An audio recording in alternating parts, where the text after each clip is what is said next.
I'm saying to Savannah Sound, as you move forward with this project, be very careful and be very wary of these people who are coming here making all sorts of promises, giving all sorts of guarantees with nothing documented.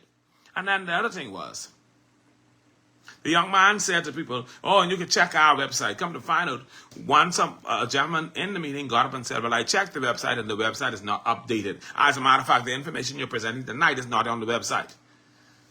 So why would you tell people to go to a website that's not updated? And then they said, we're going to give you our contacts. I'm not contacting you. You need to take my contact. If you're that interested in making sure I know, you tell me. But I'm not running you down. You understand what I'm saying to you? Because that's what these people want us to do. They want us to run them down. And you know what's sad? There was a young lady who asked tonight about these projects. And she asked, will Bahamians be getting senior management positions? And they said, oh, don't worry. Once you're qualified, you get the training, you can get it.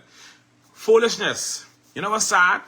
That a number of these major projects in the country would bring people in because we don't have qualified Bahamians to hold these positions and then require Bahamians to train the qualified people that they bring in.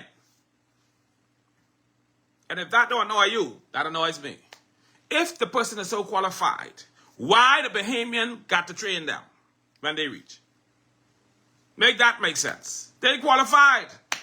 They're the person. Why? Because you went over the head of the person who was on the ground here, who was getting the job done to bring in your own people. And you know what? Because a lot of these people is bringing people who are there to run their interests, to do all kind of racket running and pull all kind of stunts and do all kind of things in our country. Just like how our politicians look out for friends and lovers, these foreigners are looking out for their friends and lovers when they bring them in and put them in charge of these major projects and toss Bahamians to the side after the Bahamians and train the person who they brought in. You understand what I'm saying to you? And they're doing it all over the place on all of these projects.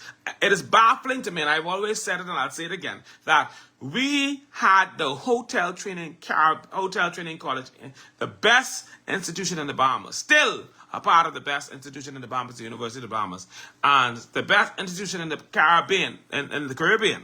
And yet, we are hiring foreign hotel managers. How in the hell? And I see this project as one of those projects where that's the same thing they can do. They're not going to hire any Bahamians in any senior positions.